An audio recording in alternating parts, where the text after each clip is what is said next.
Good afternoon, everyone, and welcome to council meeting for the 5th of May. Firstly, just turning to business, any apologies? I haven't received any. Any conflicts of interest to be recorded? Okay, and any acknowledgements? I don't have any to acknowledge. No. So we then come to confirmation of minutes. We've got firstly 4.1. I've got someone prepared that pages 10 to 26 in diligent, in their papers. Is someone prepared to moved by Wendy, seconded by Philip? Any discussion?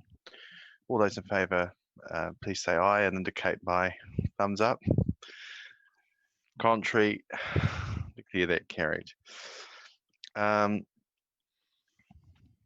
There's minutes of the public excluded portion, which we'll come to later. Then we've got also item 4.3, pages 27 to 29. Someone prepared to move that, moved by Kirsten, seconded by Neville. Any discussion? All those in favour, aye. Contrary, declare that carried. 4.4 we'll come to in the public excluded portion. Then we have 4.5, which is contained in pages 30 to 37. Councillor Mailings, you put your hand up before. You prepared to move these as true and correct record. Seconded by Councillor Joan. Here we are. All right, I'll put that. All those in favour, please say aye. Contrary, declare that carried. Are there any matters arising? No. So we don't have any deputations or presentations today that I'm aware of. No. So we come to COVID-19. So just for etiquette it would be helpful, as we normally know, to mute where you're able to do so would be helpful, just so there's no background noise. So if you're able to mute, that would be great. Just means that there's no background noise. Okay, so we come to this is going to be a standing item on every agenda from now on for the foreseeable future, and that is COVID-19 related matters. So at this point, I'd just like to ask Mr. Palmer if he has anything to update us on in this space. Thank you, Mr. Mayor. In terms of COVID, as we all know, we're in level 3 and we'll get advice next Monday, the 11th, whether we are transitioning to level 2. And if that is the case, as a council, we're reasonably well prepared for that transition. Exactly what the ground rules will be for level 2 are not yet certain. The government has signalled that on Thursday there might be further advice provided. In the absence of that advice, we are doing our own planning from a public point of view. The key issues will be around access to libraries, aquatic facilities, our service centres, and possibly also the recycling activities are available through our transfer station, which will provide advice out as soon as we have clarity from a national perspective. We will be, as best as possible, looking to seek regional and national alignment in terms of service delivery. That's particularly important for the services such as libraries and aquatics facilities. Whatever activity is being provided in Greater Christchurch, then that is something that we would look to try and align ourselves to minimise confusion and ensure that the same service opportunities are being provided right across the region. From a staff point of view, as we transition to level 2, we anticipate a number of people returning to the workforce, to the workplace, albeit a number will still need to be working from home, particularly if schools have some element of voluntary attendance that may require staff who have dependents to continue with working from home type options, but we'll need to work through that. Other than that, we are operating reasonably effectively in level 2. Level 3, many of our contractors are back on board and are functioning well, and our teams are out assessing progress. So overall, we're in a reasonable shape as we move to hopefully level 2 next week. Thanks, Jim, for the up. They're happy to take any particular questions that people may have, or we might cover that off another council fora. Thanks, Jim. Any questions of Jim? All right, thank you. We'll move on from there. So we then now come to reports. The first is an adjourned report of 7.1, which is the approval of the submission to the draft ECAN annual plan. So we got Mr. Meadows. Oh gosh, you're on top of Mount Oxford there, Jeff, in the background. He's just connecting to audio at the moment. So just for everyone, it's pages 38 to 44. Jeff, we're good to go. Hello, Jeff. You're on mute. I am. You're still on mute. There we are. You're off mute now.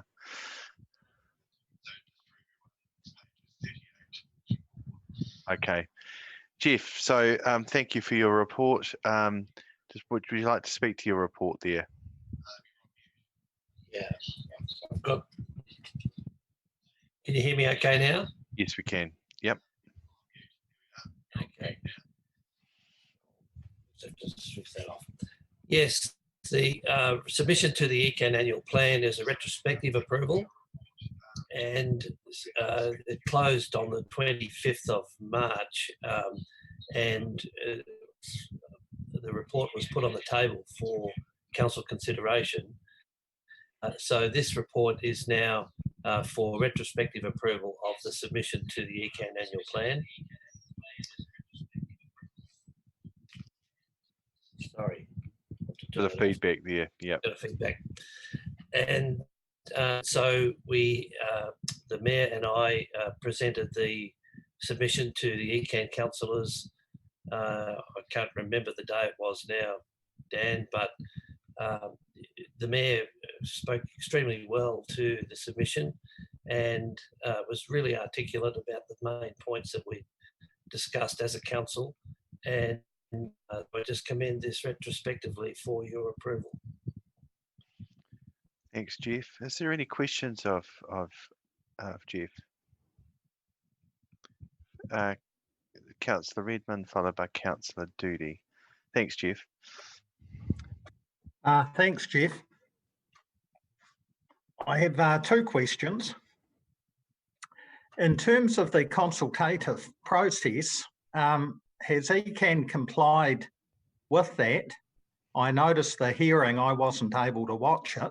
It wasn't live streamed, and I'm not sure whether they've kept a copy or not. There's been no response to an inquiry about that. So I wondered whether they'd met their obligations under the consultative procedures, and if perhaps you could answer that. Yes, ECAN have actually not consulted under the Special Consultative Procedure under the Local Government Act. They've mainly put the annual plan submission out and asked for feedback, but they have not complied with the letter of the law in terms of a special consultative procedure. So it's a little bit odd in the sense that they were having a consultation, but they did not say that it was a formal special consultative procedure under the Local Government Act. So are they proposing to have further consultation? Given that there have been significant changes to their original draft annual plan, are they looking at going back out for further consultation? Not to my knowledge, Councillor Redmond, no. Thank you. Councillor Doody, followed by Councillor Barnett. Thank you. Have they had a serious thought about their high rate revenue, 9.8%? Have they reconsidered that, or are they still going to go with that figure? No, they've many submissions about the 9.8% proposed rates rise, and so the councillors are saying that they're going to take all that into consideration. So what the recooked annual plan for the regional council looks like if we really don't know. And so I don't know if they're going to go back and get another round, but certainly they were taking all of the submissions on board in terms of the consistency across the region and other local governments. Thank you. Thanks, Councillor Doody. Councillor Barnett. Yes, thank you very much, Mr. Meadows. This submission, obviously we discussed at length in a briefing and realised that we were going to have to amend some parts of it. Why would we retrospectively actually approve a submission when what was spoken at the hearing was probably a little bit different to what the original submission was, considering it was pre-COVID-19 days? I guess the differences aren't all that great in terms of the submission that we put together at the end of March, and saying to ECAN, we knew enough at that time and it's included in the submission, that really there should be a reconsideration of a rates increase of that magnitude. And because one of the main points that we made was that the ratepayer is not going to understand the difference between a territorial authority rate increase and the regional council's rate increase, and that point was well made, and that was in the submission, and the mayor actually hammered that point pretty clearly in the oral submission. And did ECAN take minutes of the submission hearings, and are we able to get a copy? That I don't know, but I guess there's a recording from the Zoom. Oh no, it was actually MS Teams. It wasn't Zoom. It was a different platform, but no doubt there'll be a recording, and I can follow that up. Thank you. Thank you. Any further questions? Well, I'll move from the chair that A and B. I don't think we need C and D. Someone prepared to second?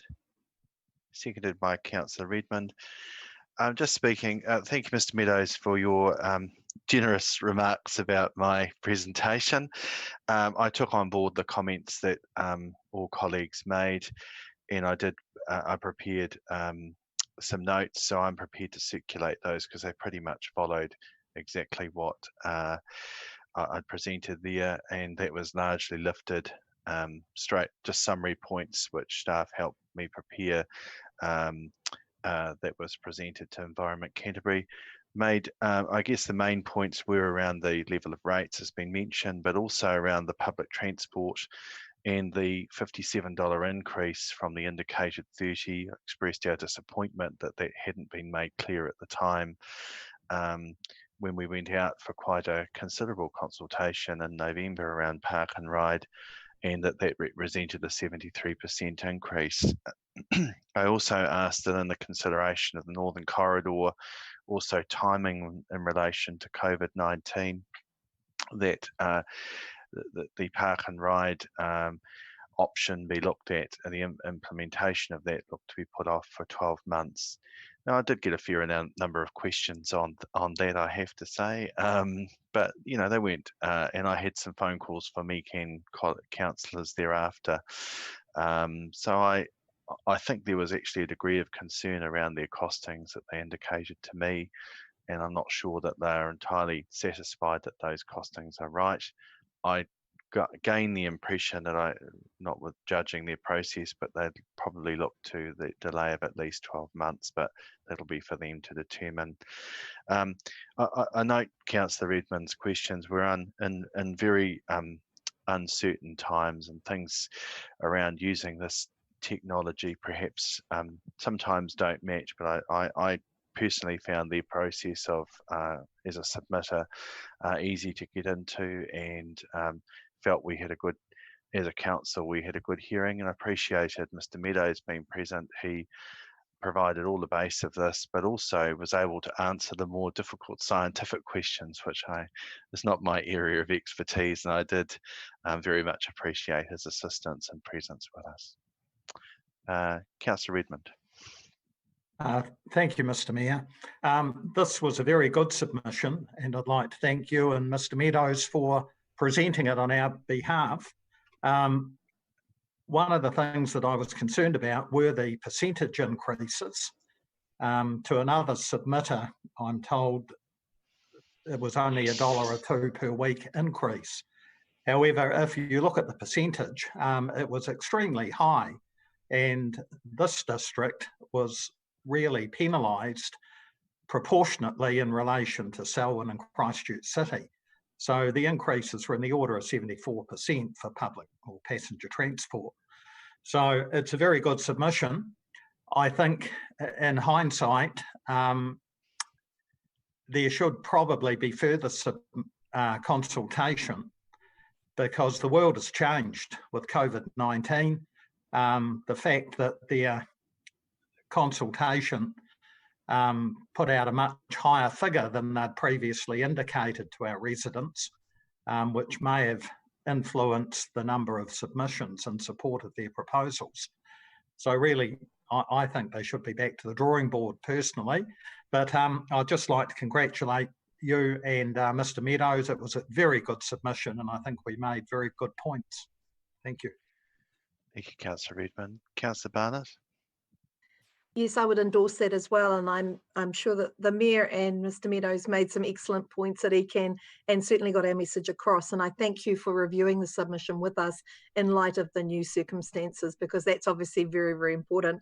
ECAN are actually in exactly the same boat as us. They now have an annual plan that isn't going to make any sense because of the new situation, and that we are going to have to completely review our annual plan, and they, I expect, will have to do exactly the same. So the 2020-21 rates may be substantially different, but again, that's their process and it's up to them to do that. We are certainly trying to do that with our annual plan going forward. The consultation is an interesting one because in recent legislation, the Local Government Act was amended so that councils did not have to do a full consultation on annual plan budgets. They only had to do that for the long-term plan. And so therefore, ECAN are not legally obliged to do a follow-on consultation. And in fact, they don't have time to be able to do that before they set their rates in June, exactly the same as we do. So I am trusting that the councillors at ECAN will take our submission on board and those of other people, and certainly look to reduce that rate significantly in light of the new situation. Thanks, Councillor Barnett. Any further speakers? Councillor Doody. Thank you. I most certainly hope that ECAN will take note of their regional leadership proposed increase of 3.2 million in 2021 for their plans, consenting and compliance. So I certainly hope that they take a good hard look at that. Thank you. Thank you. Any further speakers?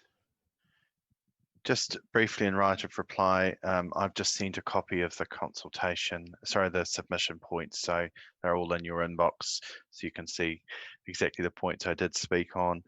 I did indicate in that as well, during the conversation, that perhaps they might want to look at, in light of the changes, in light of perhaps the environment under COVID-19 and the cost structure that they'd proposed before any bus service is implemented, that they might want to look at another consultation round with our community, so they're well aware of that. So I did make that point in there. So and from the calls I've had, it suggests that those points have been picked up. So that's encouraging, but we'll wait to see what their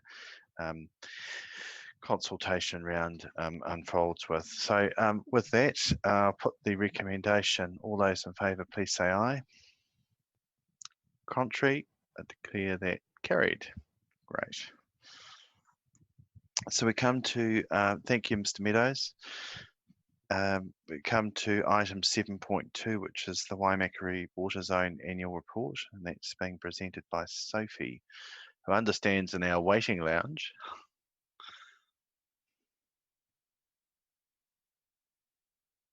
Along with, sorry, the report's name is Sophie, but I understand that Mr. Blackwell, Michael Blackwell, and also Cam Henderson will be presenting this.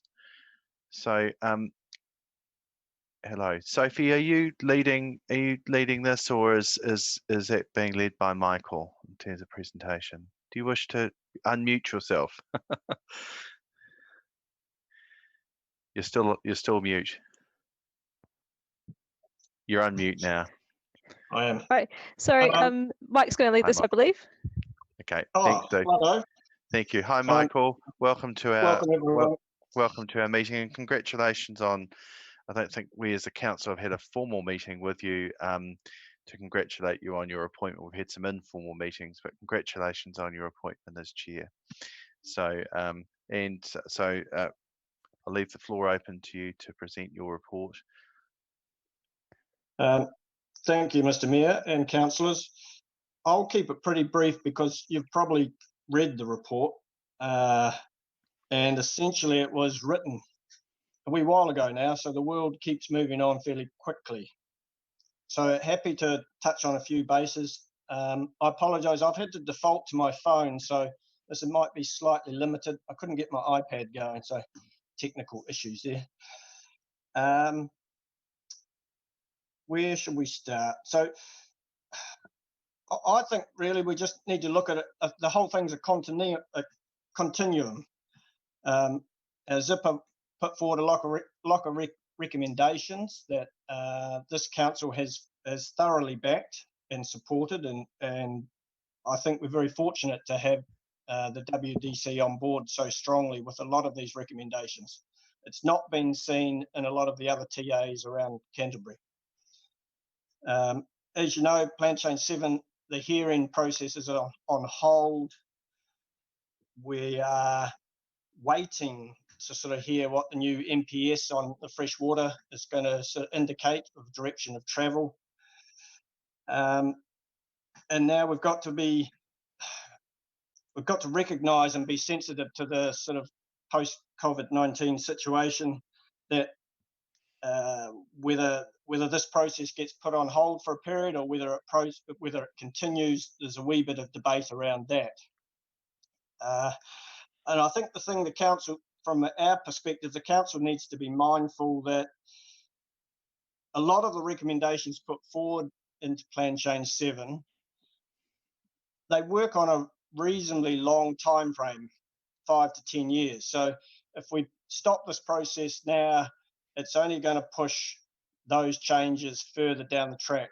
So it is important to try and maintain the impetus of what's happening in this process. Mr. Mayor, if you're chairing, could you possibly advise me, has the council had a report from ECAN staff on the Section 42A report? I might just defer, my knowledge, we get a lot of reports. Can I just defer to one of our staff, either Sophie or Jim, that might be able to provide clarity on that? Sophie, you're on. Yep. Yeah, I'm unmuted. Great. Sorry, I'm just having trouble with technical difficulties. I can only see yourself, Dan, and I can't get the everybody else. So I was having feedback before when I had the YouTube live stream. It was coming through several times, overlapping. So I'm just trying to sort that out.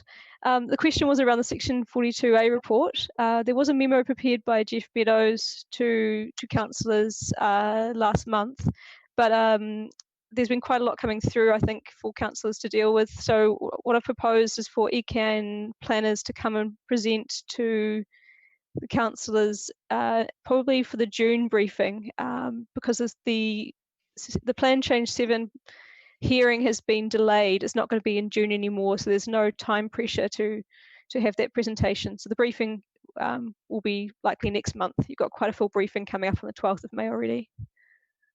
Thanks, Sophie. Did you have anything else you wish to add there, Michael? Well, there's a couple of things, and then I'm not sure whether, Cam, I see you're sitting in the wings, whether there's anything you want to add, but yeah, just a couple of quick ones, and then if there's any questions from the councillors, that would be good. Yeah, so that 42A report, when that's presented, you need to pay quite close attention to that, because it's sort of, there's indications there that we need to do more sooner in terms of looking after the health of our waterways, but work through that process as it happens and when you get that information. Is Nikki, you there? I'm just trying to flick through. So I've been doing quite a bit of biking in my spare time, given the fact that I'm a retailer on pause at the moment. And it is interesting around all that you start, when you're going a wee bit slower, you tend to notice the drainage ditches and the frontages of all the lifestyle blocks that are in our beautiful district. And it's interesting, we've got some quite strong indications on just the importance that our drainage network can play in improving the quality of our water systems in the streams and rivers. And we need to start focusing on management practices for rural drainage systems and urban, which you are working on your urban plan.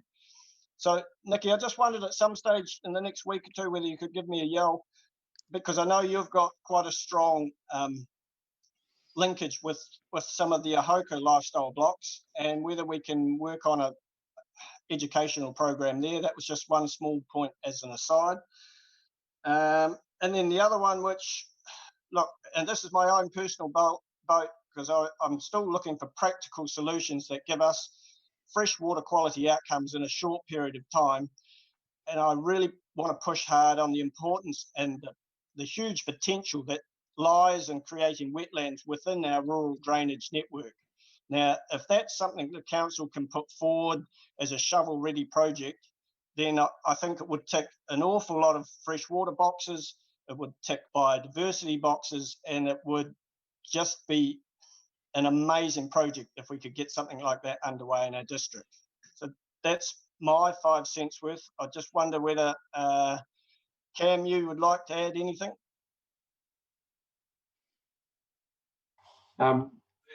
Hello, everybody. Yes, thanks, Mike. No, not really anything to add from my perspective. Really just following along from the Section 42 report and the Plan Change 7 process, that I guess as far as the agricultural community is really still focused on that process, probably less so on some of the other projects that the Zone Committee has pushed forward with around catchment management planning. But we are starting to see some real interest in increased monitoring. We talked in our Zone Committee meeting yesterday about new technology opportunities that might help make water quality, both surface water and groundwater, more visible to the community. And we're hoping we can get a lot of community support behind that. So no, I think otherwise Mike's covered our work off pretty well. Thanks, Mike. Sophie, is there anything you wish to add? I'd just like to add a big thank you to the Waimakariri Water Zone committee members from behalf of the council staff for all the work that you have done this past year. It's been Jim's giving a thumbs up as well. Oh, got a few other thumbs up. Yeah, so just big thank you for everything you do. We know that it does take a lot of time and a lot of community discussion and thought to do what you do. Thank you. Okay, so I've got indication of questions from Councillor Mailings and Councillor Stewart. Now I will give you a little bit of latitude there, Councillor Mailings, because I know Michael asked you a question, so I'm happy for you to answer at that and then to pose your question. So basically, thank you very much. Michael, just to get back to you, I would love to chat to you and work with you on how we can get some of our locals in and getting in behind some of the great work that you guys are doing. I think that there'd be a lot of interest in the area in improving our local waterways. I know for a fact that there's a lot of interest in that, and I would love to work with you on that. I would just congratulate you on the amazing work that you guys have done, and that's really it for me. Thank you. Thanks, Nikki. So just colleagues, just to draw you to attention that we're in questions. So Councillor Stewart, your question, and Councillor Barnett. Thank you, Mr. Mayor. And mine does relate to the annual report. And why is there an item in the annual report on Waimakariri Irrigation, a private company, and a report on a biodiversity study that they've done, which the Water Zone Committee has never seen? So we had just to bring everybody else up to speed here, when we first saw a draft of this annual report, there was a lot of information in it on projects that really weren't water zone focused. So And this Sandra, one remains question? one.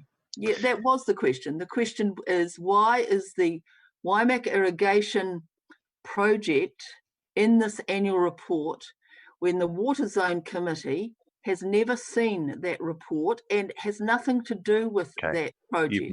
You've made your question. Thank you. Michael or Cam, do you wish to answer that? Or Sophie?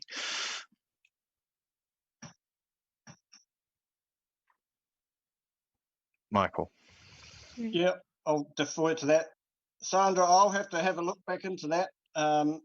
As you're aware, we in our 2 meetings ago we had some immediate steps funding, of which again the Will Burgess's Stream project was part of that. That we yes, but this is the other year, Michael. This is 2019. Yeah, Sandra, could you let Michael finish, please? Thank you. I know that. Yeah. Look, I'll have to go back and have a conversation about that, Sandra.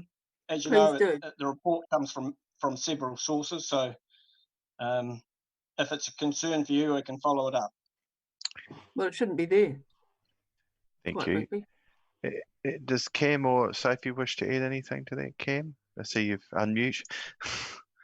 Yeah, just quickly, I think Sandra's brought up an interesting point around our reports, that it probably does we need to ask the question within the Zone Committee when we do an annual report, is that purely the Zone Committee activities and reports that have been heard by the Zone Committee, or are we reporting on wider activities or reports completed by other parties, whether they be supported by the Zone Committee or not? So perhaps we need to put that as part of our agenda going forward as to what are the limits and extents of that report. Okay, thank you. Is there any other questions here, Councillor Stewart? No, thank you for that. Thank you. So Councillor Barnett, followed by Councillor Doody. Yes, thank you, Michael and Cam and Sophie, for presenting the report. We're thrilled at the work you're doing. My question is about the part where you've got the future challenges and opportunities sections, and you've talked about the policy signal with the action for healthy waterways, where the health and the well-being of the water comes first before providing for human needs such as drinking water. My question to you is it wise to have put that in there now when that policy is still being developed and actually hasn't come into law or gone through the process as yet? I could make a start on that, or Michael? Well, how about I kick off and you follow on, Sophie, if that's okay. It's an indication of a direction of travel, and I appreciate your point that you are correct. It's not law as such. But as you are presented with the 42A report that has been done, and this is of more recent time, there's a couple of issues there that are raised that fully support everything that I put forward there, that the primary focus of this process going forward will be on the health and well-being of the waterways, because if that is created and maintained, you will find your drinking water is of equal standard eventually. So that everything is connected, and that's important to remember. Sophie. Yeah, so Kirsten, Councillor Barnett, the concept of Te Mana Te Wai did come through in the NPS of freshwater management in 2014, and when it was amended in 2017, with the priority for the health of waterways. However, that hasn't really been tested in court until recently, where the Environment Southland Water and Land Plan was, there was a decision back in, I think it was December last year, where they did say that the Te Mana o Te Wai, or the priority of water above all other, the value of the intrinsic value of the waterway itself needed to be elevated higher than they'd put in the plan. So there is some legal basis for it, and then now there's some case law as well about having healthy waterways above drinking water and economic uses. So, and just a supplementary question to that is, with the current COVID-19 pandemic, obviously we've seen the significance of agricultural production for our economic recovery. Do you have any comments as to how that might impact on what's been trying to be done in the Water Zone Committee? No. Cam, so Michael says no. Cam, do you wish to add anything, or Sophie? Yes, this is. Oh, sorry, you go, Cam. Oh, sorry. Yeah, so I guess from an agricultural perspective, COVID-19 in our district has had reasonably limited effect economically on the industry. So a lot of the provisions within PCS7 and Waimakariri Zone Committee work going forward are envisaged to probably still take effect. I mean, it really depends on where PCS7 lands and the timing of the essential freshwater package, whether that is disruptive rather than supportive of the package. But at this stage, we don't see any immediate changes to our work other than potentially funding sources for planting projects and immediate steps, that sort of thing. Thank you. Does that answer your questions, Councillor Barnett? Councillor Doody. Thank you. Cam, this Next Generation Farming Trust, what will they be, or what are they actually particularly interested in doing and achieving, bearing in mind of where we're up to now with COVID-19 and moving forward, with the importance of our communities and the waterways? Cam? Yeah, thanks for that question. The Next Generation Farmers Trust has evolved over the last year. They began as a group of particularly young farmers of between 30 and 40 years old that were concerned around the direction that the Zipper, Waimak Zone Committee and the Zipper were taking. That has now evolved. They've become quite interlinked with the Zone Committee, and we keep up regular contact. They are currently working on submissions to the Plan Change 7 process, but they've voiced quite strong support for some of the non-regulatory provisions in the Zipper, particularly around increased monitoring, creating some wetland projects. They are, I think, quite a good example of a group of people that were quite against a lot of the provisions that we had talked about in the early stages, and then have come on board to be very supportive of what we're trying to achieve. So I think going forward, they are very much focused on the regulatory side, while that is the main chunk of work that is progressing. But beyond that, we're hoping to get them involved around some really targeted projects that, for them, hopefully portray farming in a very positive light. That's their big motivation going forward, is to try and improve the outcomes from farming and to show that farming can be have quite a positive impact on the environment. Just from that one, moving forward then, so are they prepared to do that in the non-regulatory thing, or do you think they need to go to the regulatory? I just think non-regulatory quite often works well, because people come on board more than being with a sledgehammer approach. Yes, no, I completely agree, and they see that too. I guess a lot of the discussion that I've had with them is that they view that if, in 10 years' time, when this process is repeated and the plan is reviewed, that through better monitoring and some really strategic projects and improving farm management, that essentially we can beat some of these targets. We can do better than what farmers are expected to do. The faster we can make this problem disappear, the faster the pain disappears as well. So that's kind of the motivation, is to try and do as much as we can, as quickly as we can, that instead of dragging the process out and taking longer than expected, that, can we get on board earlier? Can we get other farmers on board earlier and fix the problems sooner than expected? Thank you, and just congratulate that Next Generation Farming Trust. Yeah. I think they're doing well. Thank you. Thank you. It's a very good debating point you raised, Councillor Doody. Sorry? It was a very good debating point you raised at the end there, Councillor Doody. No. Any other questions of colleagues? Okay, so we move to the recommendations that are contained in the report. Do I have someone prepared to move? Moved by Councillor Mailings, seconded by Councillor Stewart. Do you wish to speak, Councillor Mailings?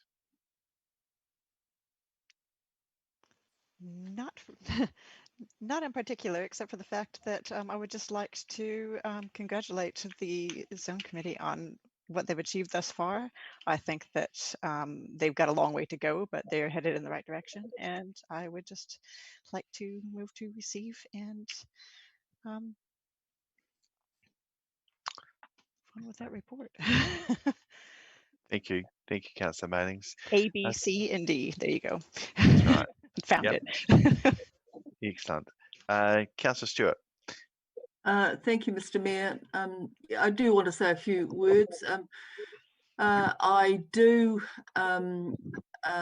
acknowledge some concern, which I raised through the questions of the items in this annual report that have been chosen to illustrate the work of the Zone Committee. When we saw a draft of this report, there was quite considerable discussion about focusing on the work of the Zone Committee rather than external private companies and others. And I was under the impression that the work of the Waimakariri irrigation was not going to be part of this annual report for the reasons that I raised in questioning. Namely, the Zone Committee has never been has seen the report that has come through an application in the 2020 year for funding. So that's one side. I'm quite happy to support the reception of the report and certainly acknowledge the work of my colleagues around the Zone Committee table. And for councillors today, recognition that just how popular the Zone Committee meetings are with public attendance. And I emphasise that they would be the most well attended as far as public gallery goes of any of the meetings that the council holds.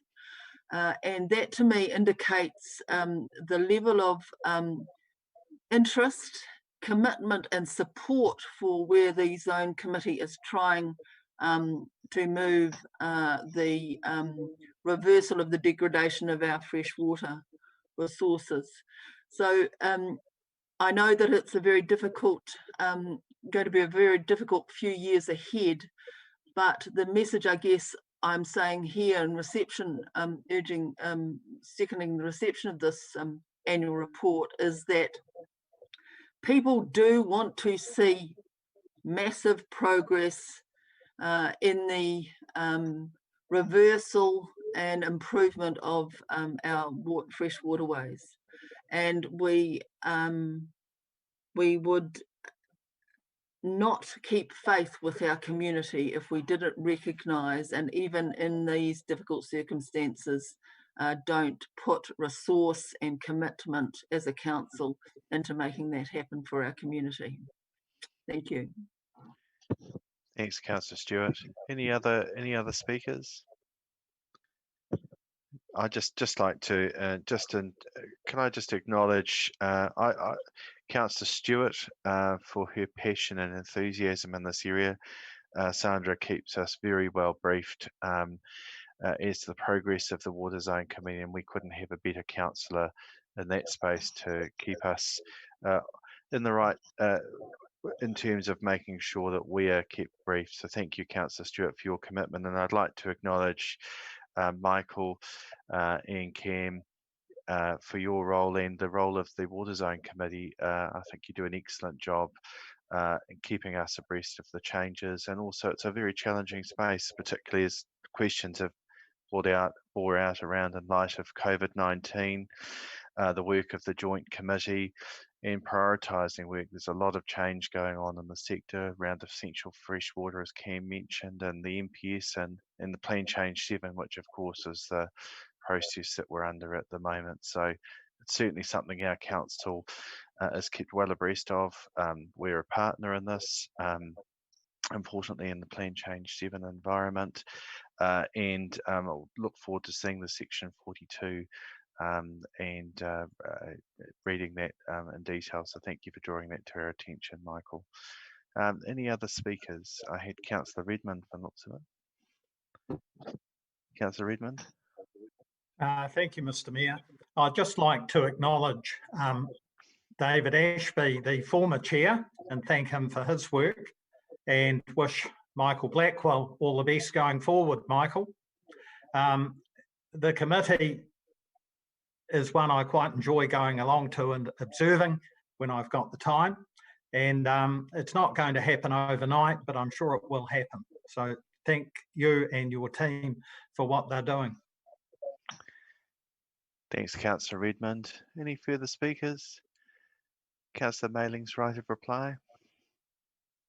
No, no right of reply. So I'll put the recommendation. All those in favour, please say aye. Contrary, declare that carried. Thank you to, well, they're gone. Andrew, so it's very efficient. So thank you. We'll move to our next item. So that is 7.3, and we'll just wait for others to join from the holding lounge. It's to be the review of, oh, it's just you, Sophie, so we don't need anyone. It's yourself. Sorry, pardon me. 7.3. That's good. I was wondering who else was coming. That's right. So, colleagues, it's page 52 to 64, the review of the terms of reference of the Land and Water Committee. So, Sophie. Thanks, Mr. Mayor. So this report is from a earlier report back in October that in the creation of the Land and Water Committee, we stated we would carry a review of the membership and roles of the committee by April. So this is just slightly delayed due to COVID-19 with meeting times changing. So we've reviewed the terms of reference in particular to the addition of the roles of the Cam River Enhancement Fund Subcommittee and the Kaiapoi River Rehabilitation Working Party that have been in, I think for a couple of terms of council have been sitting, but were disestablished in October, but not re-established. So therefore those roles there had not been a meeting, and those projects have been continuing within council, but without officially governing committee. So this is basically a bit of a tidy up, hopefully. We did discuss with the Land and Water Committee whether they agree with these roles amalgamating under the Land and Water Committee, and there was support for that. The review of membership was also undertaken or considered in this report. However, no changes were recommended to the where we landed back in October with, I think it's 5 council members and the mayor ex officio. So happy to take any questions. I also have a point about the terms of reference that maybe I can take during questions. You can raise about point of terms of reference now if you want to. Sophie. Okay. Yep. So I realised that it would be beneficial to add into the terms of reference for the Cam River Enhancement Fund. There was a condition from the Environment Court ruling, which is described in the covering report, that states that any changes to the fund, so larger changes to the allocation of the fund, should be carried out with agreement from North Canterbury Fish and Game and an agreement in consultation with DOC. So there could be a sentence in the terms of reference for the Cam River Enhancement Fund. The Land and Water Committee will seek agreement from the North Canterbury Fish and Game in consultation with DOC for changes to the allocation of funding. So I can. So that's in the terms of reference which are in the report, you're proposing an additional clause stating what you've just stated. Is that right, around fishing? Yes. Yep. So in the role of the committee, it would be to seek consultation with North Canterbury Fish and Game, and to seek agreement with North Canterbury Fish and Game and consultation with DOC as per the wording of the Environment Court decision. Okay. All right. So thank you for that. Any questions? Councillor Williams, followed by Councillor Blicky. Yeah, hi there, Sophie. Just a question on 3.9, the Kaiapoi River channel margins, which are managed by Environmentally Canterbury. What's happened on some of that situation? Because I understand the margins aren't adequate for negotiating that river properly sometimes. Has anything been done on that from Environment Canterbury? Sorry, are you talking about the margins, the stock banks, or the margin within the water with the dredging of the spoil? Well, it's the channel margins, so it's the width of the waterway for navigating the channel. Yes, so there was the dredging carried out by the council last year in August, I believe, which from the boat shed from where the River Queen is more downstream.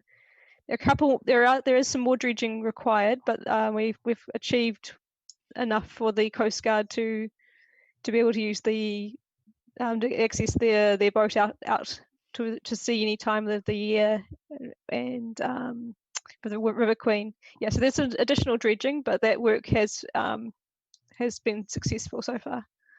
Yeah, that's from what Waimakariri Council's doing. It's just called what's Environmental Canterbury doing, because it looks to me like they're the ones that are managing it, and I can't see any work what they are doing on the managing this. I think the margins might be referring to the riparian margin with the willows, so the strip of land between the water and the stock banks. They have been doing work there with willow removal and planting. Yeah, that 3.9 that specifically says channel margins, and channel for a river is the width of the river. So yeah. Anyway, looks like good question. I'm not particularly sure what that referred to. Sorry, Can we ask? Took that. Yeah. Can we ask Environment Canterbury what they're doing on that situation then, please? Yeah, it's a good question, and perhaps you could come back to us, Sophie, with an answer following conversation with Eken. All right. Yes, I will do. Yeah, thanks. Thank you. Thanks, Councillor Williams. Is that your question, Councillor Williams? Yeah, Councillor Blakey. You're mute. Right, how's that? Sophie, you just said before, seek agreement. I'm not too sure about that word agreement with Fish and Game. They can be a stroppy outfit. What's going to happen if they don't give agreement? I prefer the word consultation, which you also used. Are you sure putting agreement in there is a flexible enough term? Yeah, thanks, Councillor Blackie. The reason I use that term is because it's exactly what was used in the Environment Court decision. So the actual wording is in the report that I submitted. If you want to refer to, I'm sorry, I can get the number if you. Yeah. Yeah.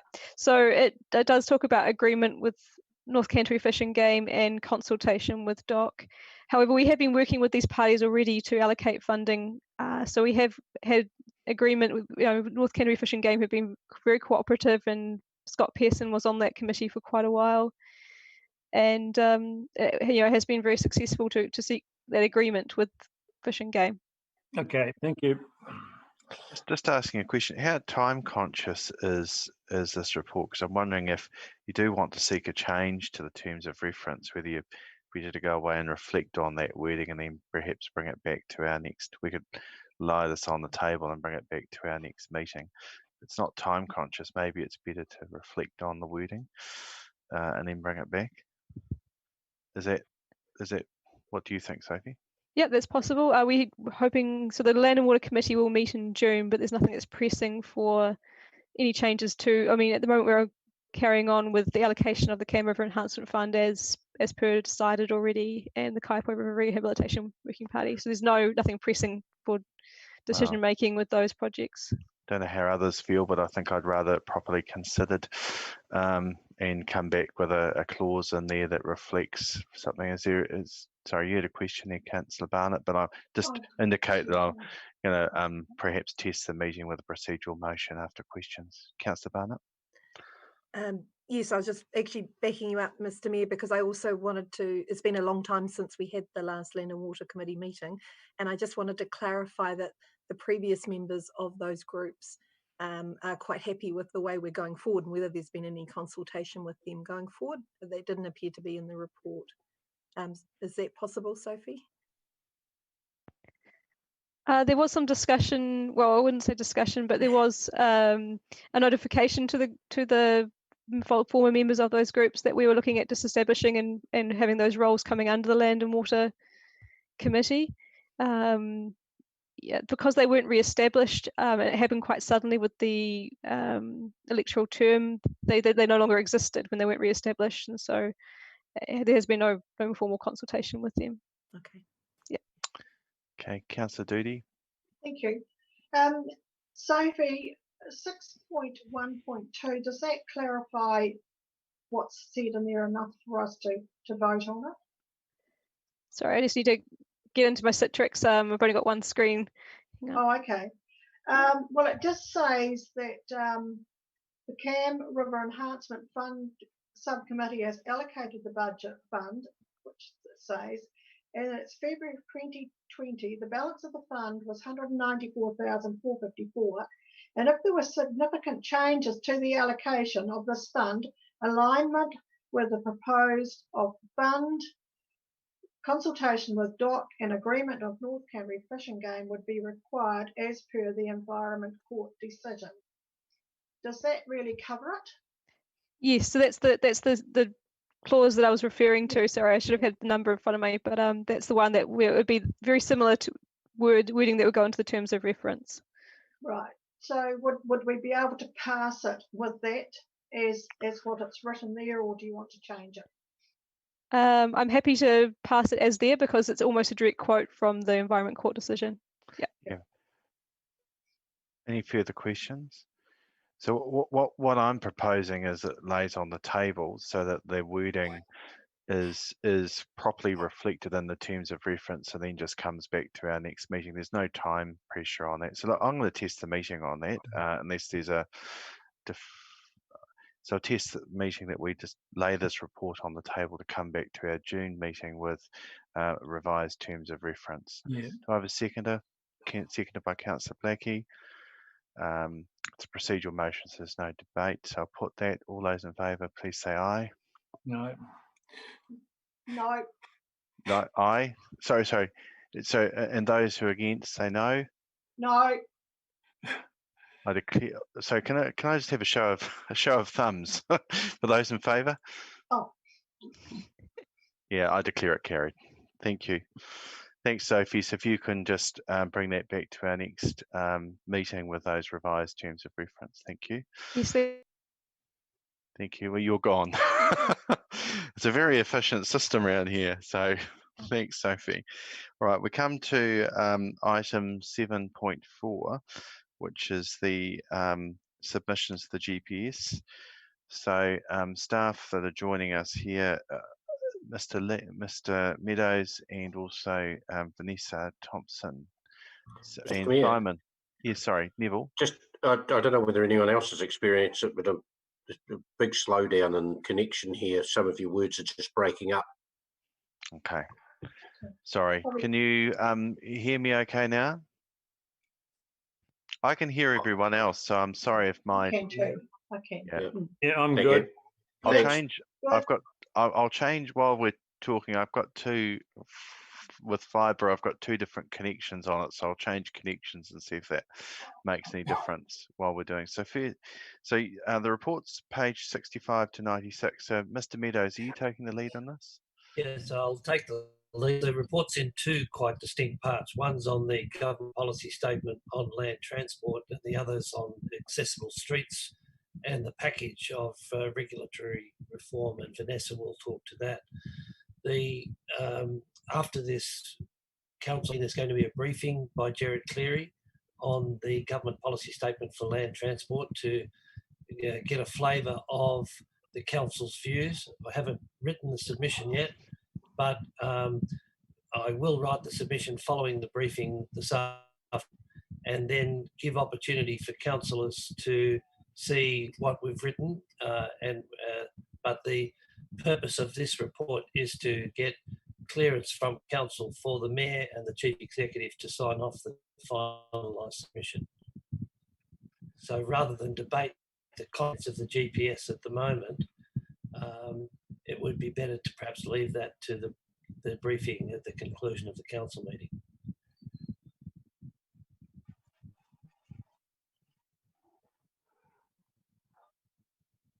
Hello? We've gone quiet. Yeah, thanks, Jeff. It looks like the mayor's just needing to reconnect again. It looks like he's just back again, so yeah, back in the seat. Dan, you're on mute. Right. Am I unmuted now? I'm sorry about that. I don't know what happened there. So I'm sorry. I'm sure Jeff presented very well and very articulate. So well done. Do you need to re-summarise, or has everyone heard your points? Well, just that the briefing on the government policy statement on land transport will be conducted by Gerard Cleary at the conclusion of the council meeting, and from there they will write the submission and circulate it to councillors to be signed off by the mayor and chief executive. Okay, thank you. And Vanessa, did you have anything you wish to add? Hello? Hello, Vanessa. Perhaps in her absence, in terms of accessible streets, which is the other element of this proposed agenda item, we are keen to have a further workshop other than today, probably in a week or two's time, which discusses the elements of that proposal, seek some views of community board, acknowledging that we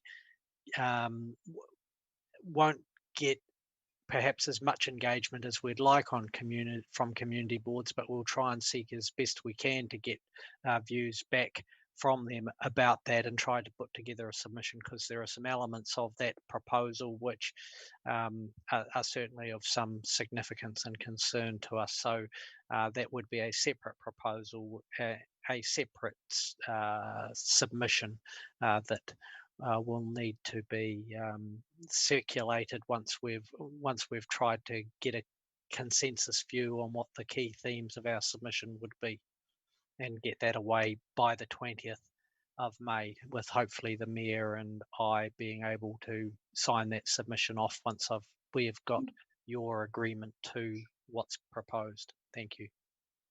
Thanks, Mr. Palmer. Questions? I had Councillor Barnett and followed by Councillor Doody. I'm just happy to move, Mr. Mayor. Okay, thank you. We'll come back to you. Any other questions, Councillor Doody? Thank you. Just want to query on this one, because it's actually quite important with the road safety. So are you going to be including the road safety team member or on this? I think that's a really good point. I see Simon's got his hand up, which contribute to. Mr. Mayor and Councillor, through Kathy Graham, there's a feed into the road safety grouping. So I'll certainly remind Kathy out of this discussion to seek to do that, bearing in mind we've got about 2 weeks from now to get this done, unfortunately. Thank you, because I think that's very important. Thank you. Thanks, Councillor Doody. Any further questions? Councillor Barnett, you're prepared to move as per the order paper? Yes. Thank you. Seconded by Councillor Redmond. Any discussion, Councillor Barnett? Oh, just very quickly, this is almost a procedural motion today because of time frame, and we've just got to move this forward and discuss it in briefing and find a consensus, and I'm more than happy to leave it in the hands of the Mayor and the Chief Executive to finalise the submission once we've all had our contribution. I'm particularly pleased that we are involving the community boards.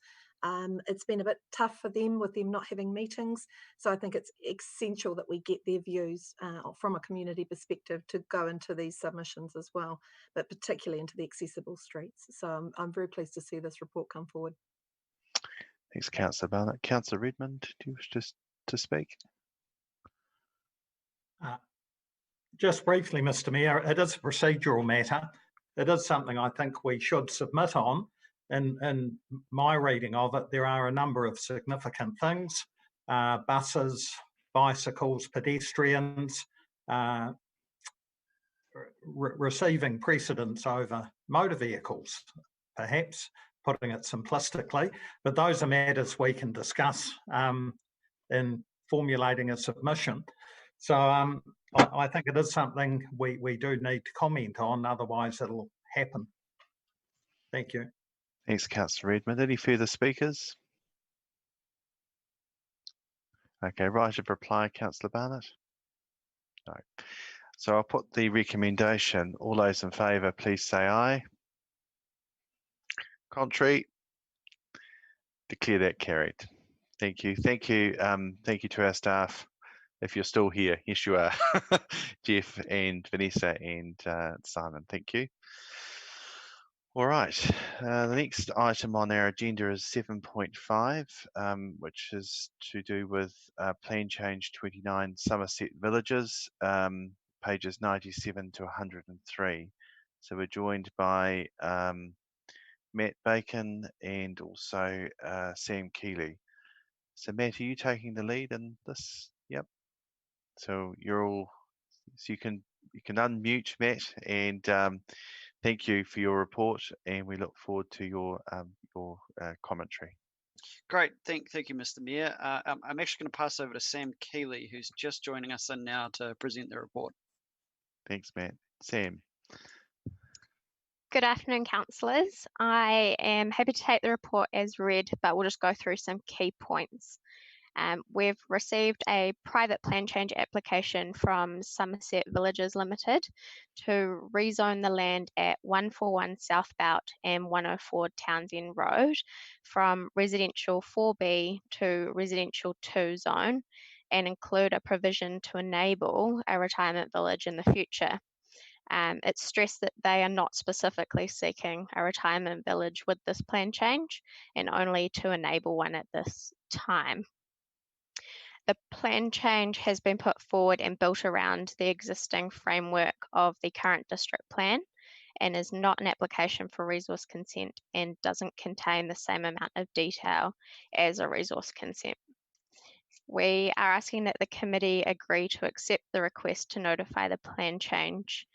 We do not consider that there are any wider benefits to the community in adopting the plan change, and we do not consider rejecting the application as the right course, as there would be a significant step and would only be done if the application was so far from reality and is completely unjust. So in accepting the private plan change, that is the most common approach, and if accepted, we would look at notifying when COVID-19 allowed us to, and when all of the administration side was completed. At this time, we haven't got to the point in deciding whether to put a council submission in, but if we consider to do so, it will be brought to a committee meeting in due course. I'm happy to answer questions, and if unable to, Matt will help me out. Thank you. Thanks, Sam. Any questions of colleagues? No, it doesn't appear to be. So thank you, Sam and Matt. So we've got a recommendation here. Someone prepared to move? Moved by Robbie, seconded by Wendy. Robbie, Councillor Bryan, sorry. Not much to say. Thanks, Mr. Mayor. It's pretty standard report, and yes, nothing else to add. Councillor Doody. Still on mute there, Wendy. Same time. Right. No, I don't have anything else to add.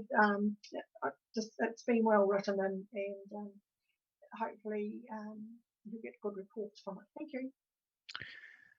Thank you. The only thing I just add, I'm certainly supportive of this report, but I just like to make sure that staff are aware of the criticisms from other like developments in our district particularly. I hate to mention the word because it's not, I'm not being critical of Ryman, but the parking widths of internal roads, the compromises that were achieved through that, the width of roads, the internal roads, the lack of parking for staff and residents and visitors. I just really would like our planning staff to make sure that they do adequately consider this as best as possible, because if there's anything I get from residents that live at Ryman, it's the criticism around those items there. So just in your consideration of that, and even if you need a council submission to that degree, unless colleagues have a differing opinion, that would be certainly some remarks that I would like considered as you go through this analysis with them. But I see it as a positive development for our town, It's in a good location. It's right on the passenger transport link as well currently, so it's got a lot of positives for it and its location, so I'm certainly supportive of it, but I'd just like you to bear those things in mind, please. Any further speakers? Right of reply, Councillor Bryan? No right of reply, so I'll put that. All those in favour, please say aye, indicating with your thumbs. Those against? I declare that carried. Thank you. Thank you to Matt and Sam. Thank you. All right, we come now to 7.6, which is the walking and cycling reference group. So it's looking for membership requesting in the terms of reference. So that's pages 104 to 137. So we've got Joanne joining us. All right. Hi, Joanne. You're all connected. So we're ready for your report. So if you'd like to make any comments. Thank you. Thank you. So this report is seeking nomination of 2 council members to the Walking and Cycling Reference Group. We are seeking approval of membership as recommended by the boards, and also asking for approval of the terms of reference. Now, the proposed terms of reference has representation from quite a wide variety of stakeholders from the community, and that group will be utilised to provide feedback on the cycling network plan, which is currently being developed, and also to provide input into the walking and cycling action plan. Other than that, I'll take the report as read and happy to answer any questions. Thanks, Joanne. Any questions? No questions. Sorry. Oh, sorry, Councillor Doody. Thank you. Joanne, thank you very much for this report. Very well done. I'm just wondering how you're going to manage this large group of reference people. It will be challenging. I think the key to that will be ensuring that we set a very clear agenda and provide information to the working group and in terms of what we're trying to achieve before we meet. So having a well organised and structured group will be key to getting good feedback and information from the group. Thank you. Thank you. Councillor Atkinson. Well, I was just going to add a couple of names if that's appropriate at the moment.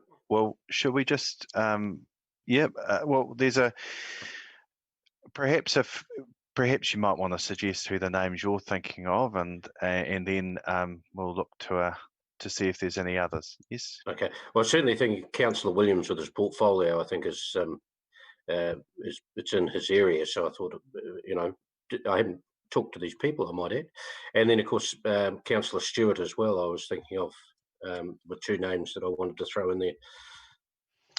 Okay, so there are 2 suggested names that a mover might want to think about. Are there any other individuals that would like to express an interest in being considered by a mover of the resolution? No. I'm happy to move at that, Mr. Mayor. Okay, so are those that have been moved happy with that? Yep. So it looks like there's a seconder for that with Councillor Barnett. So it's Councillor Williams and Councillor Stewart. So that's been moved and seconded. Any discussion, Councillor Atkinson? Oh, look, I think that this is, it's been a long time coming. We've talked about it often enough, and we need to get it done.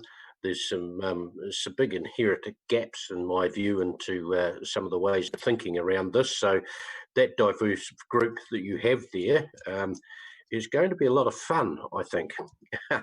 So, and I mean that seriously, actually, because all of those views thrown into that pot, I'm not sure you'll ever come up with a solution.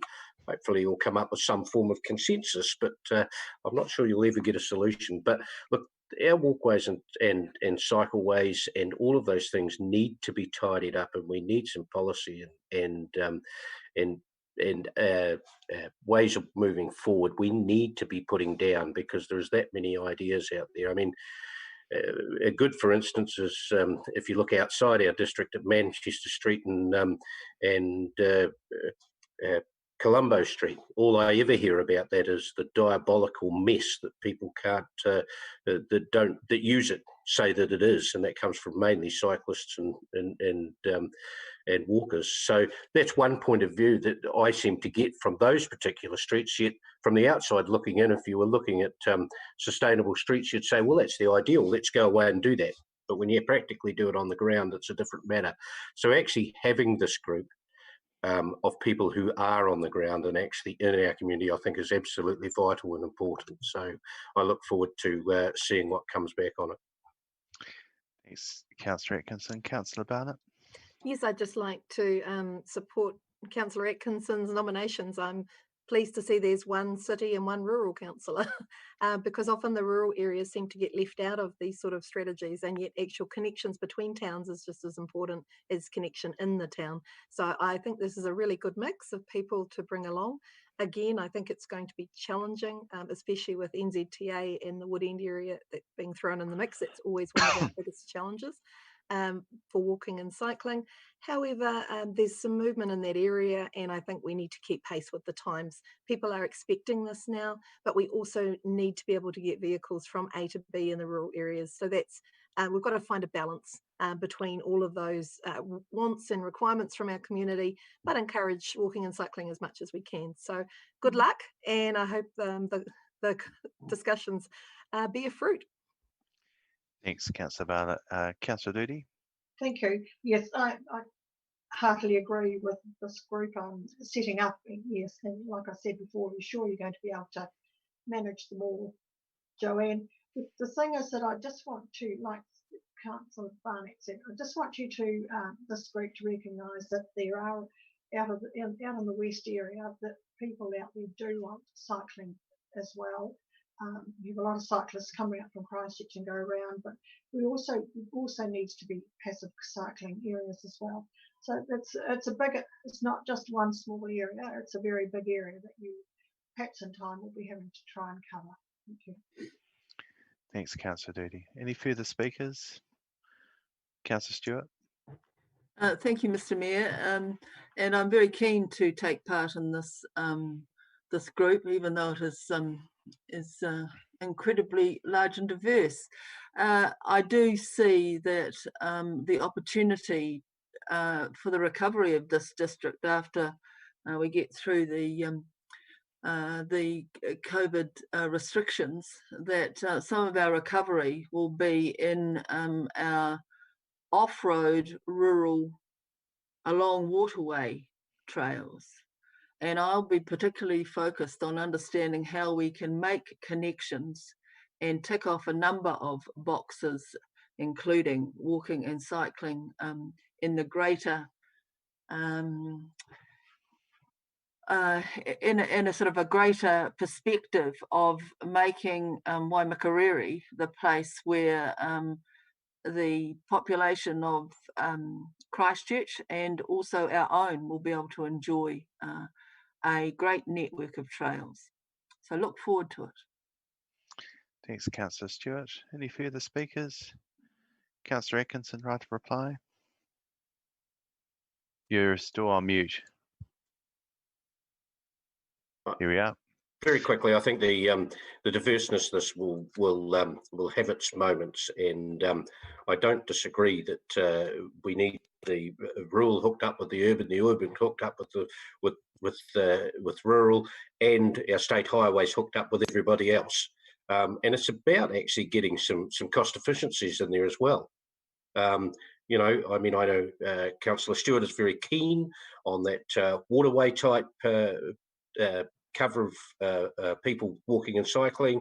I know that other people are very keen on what happens in the urban towns and how our walkways and cycleways work. I just wonder whether the name's appropriate anymore as soon as this is set up, whether you actually have a look at it, because if you read the GPS and you talk about walking and cycling, you're not talking about that anymore. You're talking about modes of transport. And a cycle walkway is not just that anymore. You have scooters, you have electric bikes and all those things, and those definitions, and make sure that this committee actually links all of that stuff, the terms that are being used in that GPS actually come down, so that we don't create another terminology in our own district for what intentionally is actually what's happening right up and down the country. Thank you. So I'll put the recommendation. All those in favour, please indicate with your thumbs that you're in favour. Aye. Those against? I declare that carried. Thank you. Thanks, Joanne. And I think you're staying on for our next report. So you don't have to go back into the holding pen. All right, so we come now to item 7.7, which is the District Stockwater Bylaw, pages 138 to 163. You've been joined by Mr. Meadows, or are you just handling this, Joanne? I'm not sure whether Jeff's joining actually, but I'm happy to present this one anyway. And sorry, this is the stock movement bylaw. So this report is seeking approval for the adoption of the stock movement bylaw 2020. The process will be to revoke the 2008 bylaw when the proposed changes take effect to the new bylaw.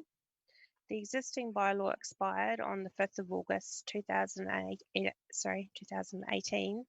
And there is a 2-year period for review, otherwise the bylaw does lapse. The bylaw is reviewed to ensure that stock movement on our district roads is managed in a safe and appropriate manner. And it sets out rules which are tailored to suit our local circumstances. The only changes made to the bylaw have been minor wording changes, which do not change the intent of the bylaw. Therefore, it's not considered necessary to consult on these changes, and this process is allowed for under the Local Government Act. I'm happy to answer any questions. Thanks, Joanne. Any questions, Councillor Redmond?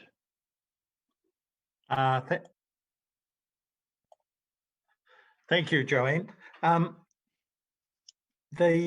bylaw says that it applies from the 30th of April 2020. That was last month. I think it's probably not intended to be retrospective, is it? No, so this report was actually put forward to go through to April Council.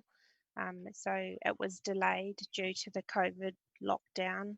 So we would be looking to push that out and make it from May. So from the 1st of May? Yes, I think that would be appropriate. Well, hang on, that's also retrospective. Sorry, the 5th of May, we could make it from this meeting. Right. Thank you. Thank you. Any further questions? Okay, is someone prepared to move with that change? So moved by Councillor Bryan, seconded by Councillor Doody. Councillor Bryan? Well, just very briefly, we did a pretty good job back in 2008. Very good point. Councillor Doody? What more can one say?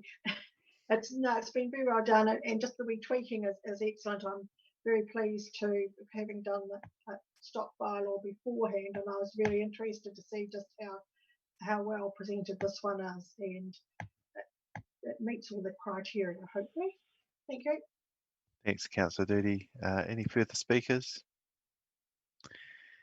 Nothing to respond to there unless you would like to, Councillor Bryan. I'll put the recommendation. All those in favour, please say aye, indicating with your thumb. Against? Is that against, Councillor Redmond, or are you for? You're for. Yes, you're for. Okay. So I declare that carried. Thank you. Thanks, Joanne. Okay, so the next is just effectively just an advisory note about matters referred from committees and community boards. There's nothing to discuss there. It's just a matter for us to note. Health and safety, 9.1, that's a report from the Chief Executive, pages 164 to 178. Mr. Palmer. Thank you, Mr. Mayor. The report is a familiar format. Obviously, the thing which is anything but familiar and consistent with the past has been COVID-19, and we've just briefly summarised the couple of points in the report in respect of COVID. We believe we're managing our health and safety responsibilities to the public and our staff in accordance with both the guidance from the Ministry of Health and other best practice advice that we've received. Pleasingly, to the best of our knowledge, none of our staff have contracted COVID-19 and have remained well. Importantly, have been quite productive in their working from home environment, and that's worked quite well. Having said that, I'm sure a number are looking forward to return to level 2 and below. The balance of the report summarises incidents that have occurred in the past couple of months. Fortunately, all of those are relatively minor and don't need to be elaborated on further unless there are any questions. So happy to take any questions on my report, Mr. Mayor. Thank you. Thank you, Mr. Palmer. Is there any questions of Mr. Palmer? Councillor Doody. Thank you. Just on the 5th of the 3rd, 2020, regarding about a stray dog, is there nowhere on that area when the pounders close or staff pounders closed to put a dog in a kennel? Is there no kennels available there? That this situation, if a dog being put in, wouldn't have been any issues. We don't have. So the compound where the dog pound is, as you will no doubt be familiar, has restricted access appropriately so, given the proximity to other hazards, especially the surge pond.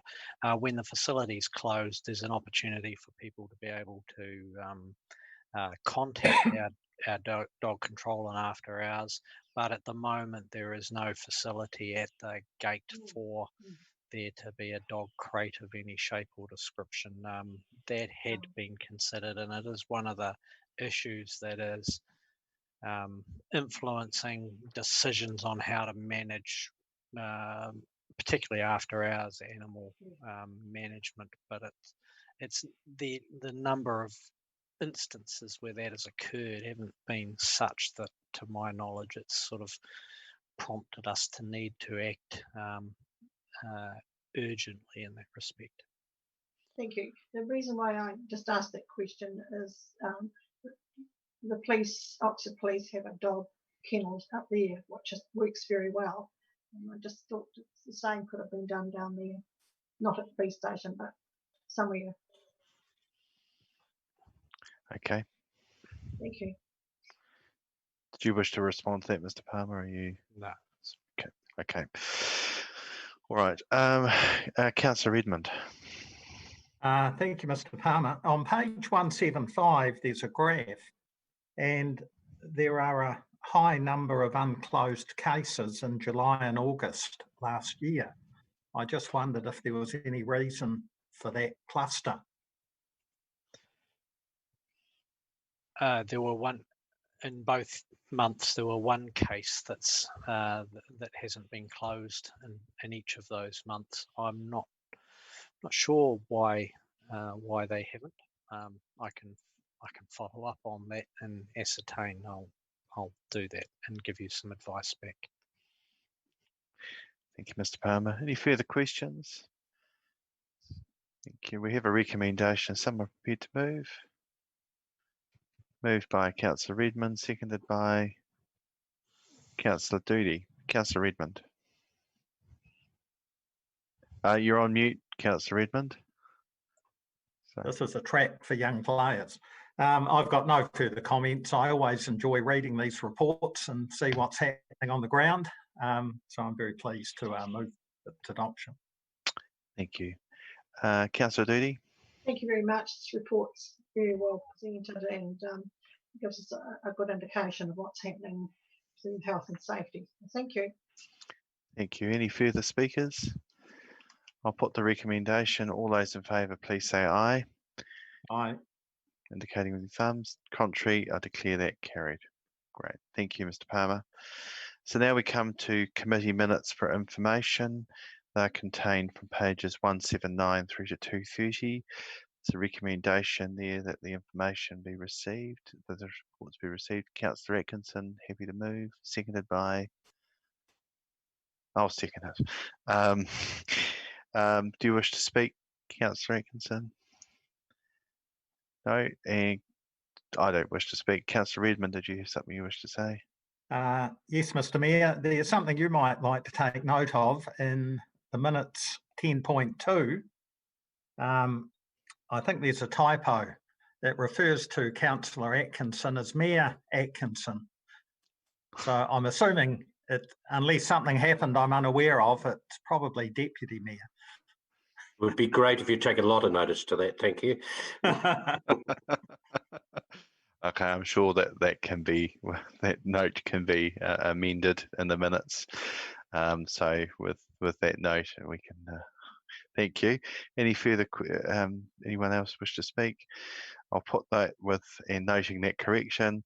All those in favour, please say aye. Contrary, it's an aye. Contrary, declare that carried. So the next is item 11, the Community Board minutes for information, pages 231 to 279. There's a recommendation there. Is someone prepared to move? Moved by Councillor Doody, seconded by Councillor Ward. Do you wish to speak, Councillor Doody?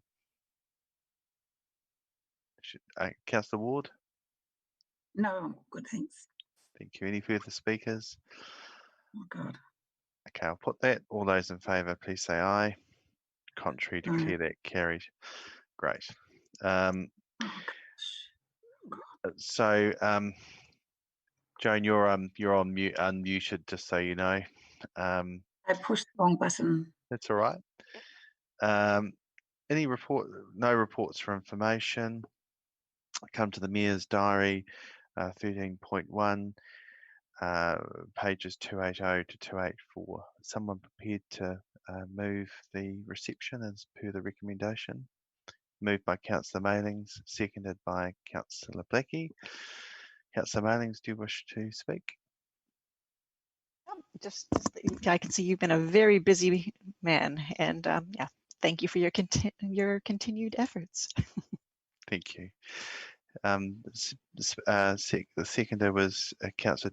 Was it Councillor Doody? I can't remember now. I'm sorry. Sorry, Councillor Blackie. I'm afraid. Sorry. Do you wish to speak, Councillor Blackie? No. Any further speakers? I'll put the recommendation. All those in favour, please say aye, indicating with your thumbs. Contrary, declare that carried. So we come to council portfolio updates.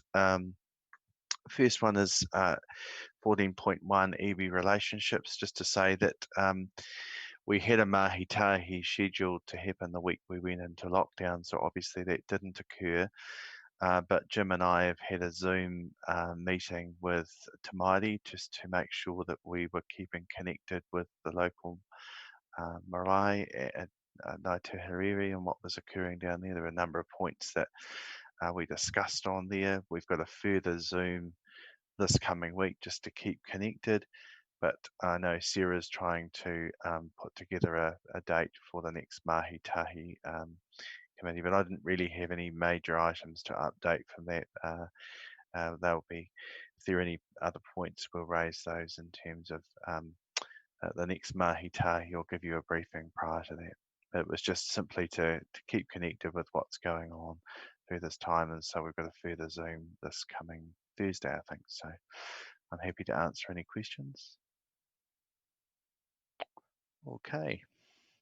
So Canterbury Water Management Strategy, Councillor Stewart.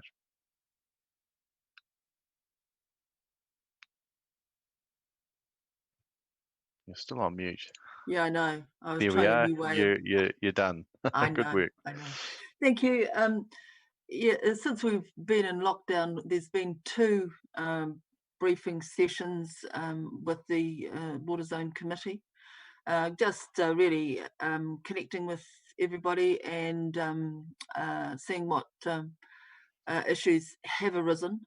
We had a very good presentation from the ECAN planners that Sophie Allen referred to on the Section 42A report, and I thought recommended that the ECAN planners come to WDC and speak to councillors, because it's an excellent presentation and really gets you across where that Section 42A report is at present.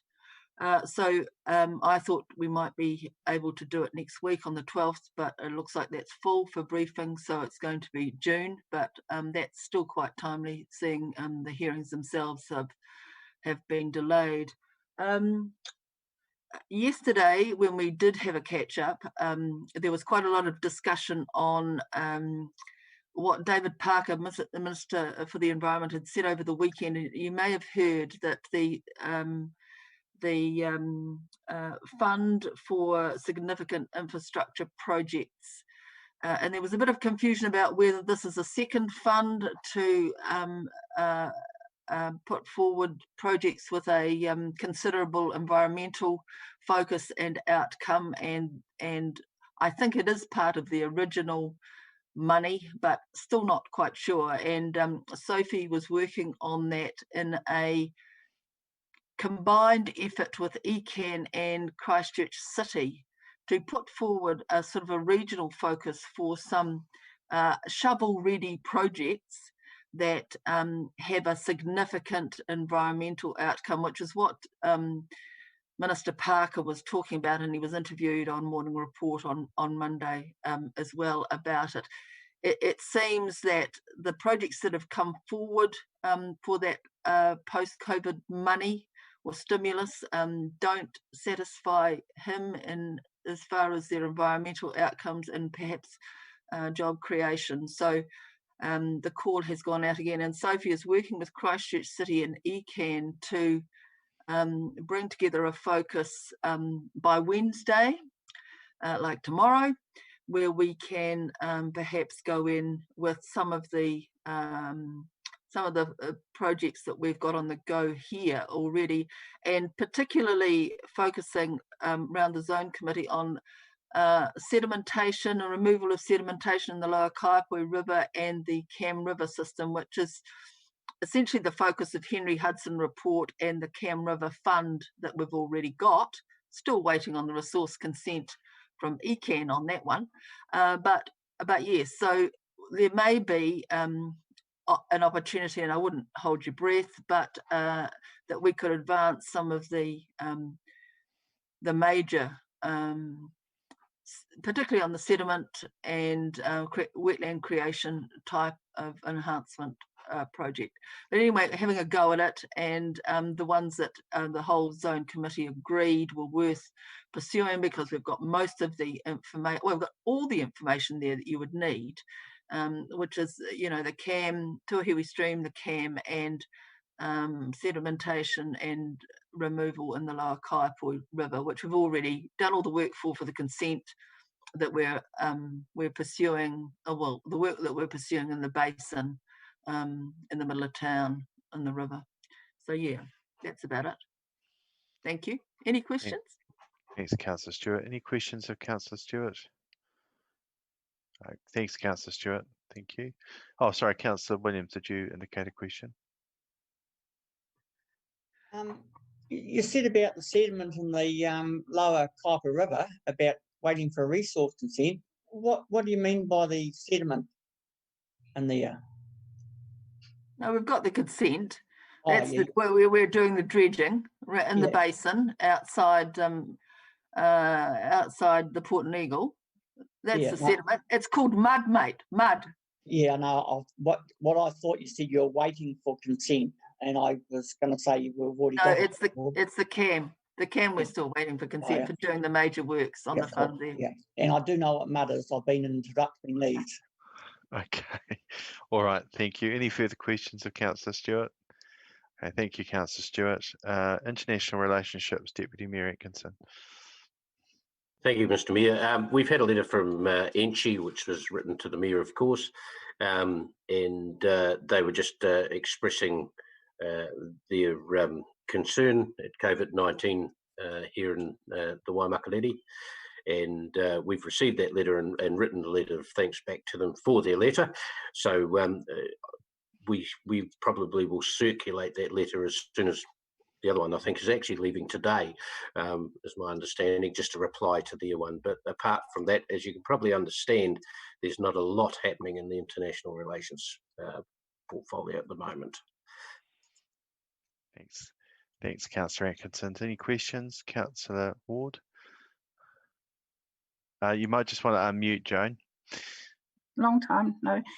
I'd just like to say that I think it's a good opportunity for us. It would be a good opportunity. How can we enhance our meeting with the NT people without exporting, and just keep in touch with them, because China could be a very good outlet for our products, and I think our relationship with them is still very important. So it's not quite a question, but how can we further enhance that? And there's a good opportunity there, I think. Well, right at the moment, my view on that is we'll get this letter away, get that out of the way at the moment, and they're very much in the same space as us, Inchi at the moment, just recovering, all coming back into the outdoors as opposed to doing anything further at the present. So just for a little while, we're probably in a bit of a holding pattern, and then we'll work on that and see what we can do. Yeah. Thanks. Thank you. Thanks, Councillor Atkinson. Any further questions? Councillor Doody? Sorry, Jim, I just wondered if you'd like to mention about the two German people that was looked after in Oxford, and the nice letter that came back to the council from them. Yes, we during the level 4 lockdown, we had international freedom campers within the district, and we had two located at Oxford, both German couples. They were returned to Germany and have completed their quarantine requirements there. They wrote us a lovely letter to say thank you to the staff, to the supermarket and police in Oxford and the Oxford community for the great support that they'd had, and they really look forward to the opportunity when, as soon as possible, they can recommence their trip in New Zealand and remember it very fondly for the way in which they were cared for in our community. So that was a lovely letter to receive. Thank you. Thank you. Any other questions of Councillor Atkinson? Thank you, Councillor Atkinson. Regeneration Kaiapoi, Councillor Blackie. You need to unmute, Al. You're still mute.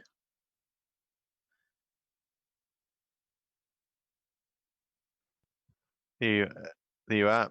Right, now, sorry. Right. Government schemes. Sandra's covered that pretty well.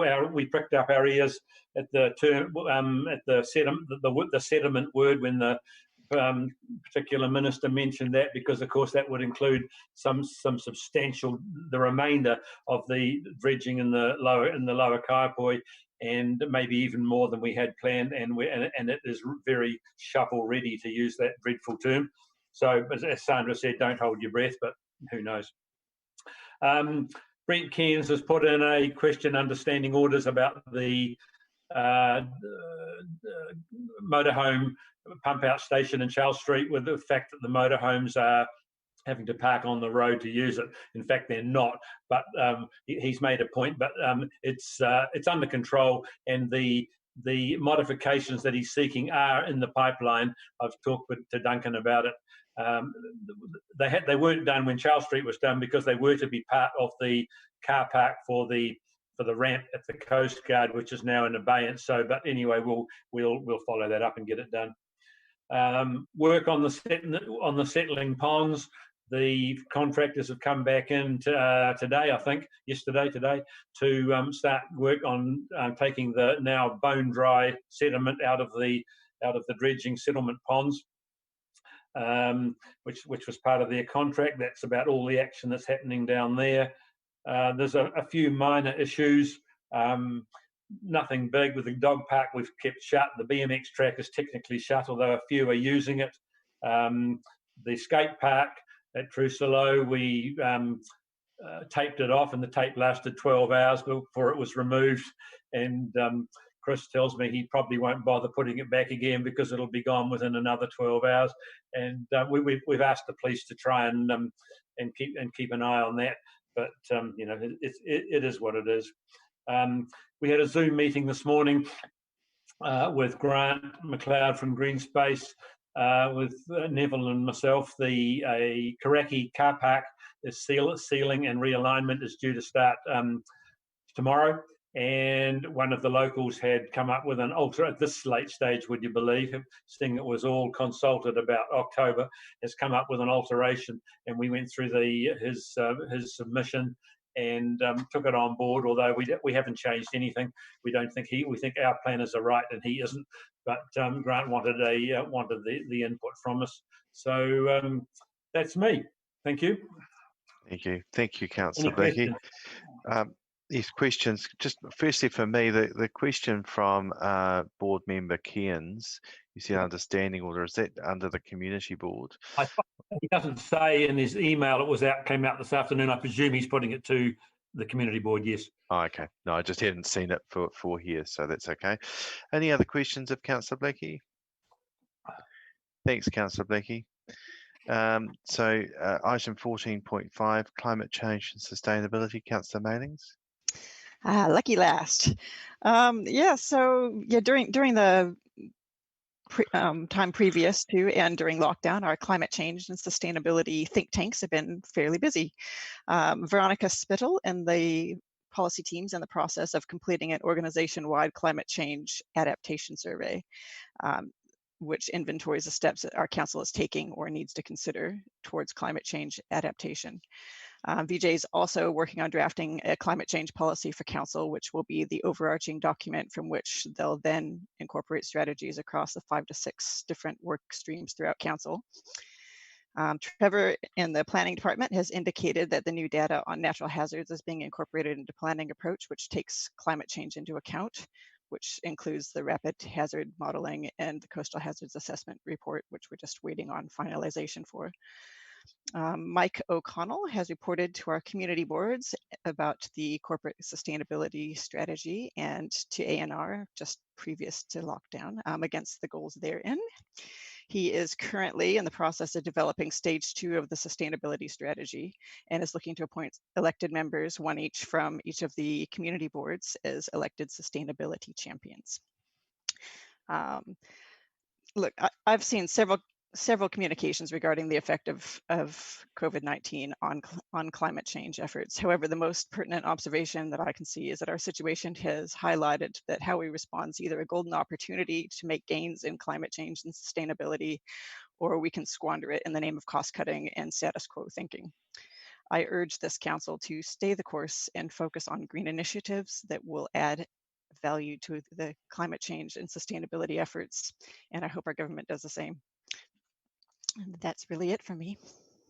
Thanks, Nikki. Any questions of Nikki? No, thank you, Nikki. All right, so come to item 15, which is questions. I have none. Understanding orders. There is no urgent general business I'm aware of. Understanding orders. So we then come to item 17, matters to be considered with the public excluded. And I'll move from the chair the recommendation that the public be excluded from the following parts of the proceedings of this meeting and for the reasons outlined below. So do I have someone prepared to second? Seconded by Councillor Blakey. I'll put that. All those in favour, please say aye. Aye. Contrary? Declare that carried. So we're now in public excluded. So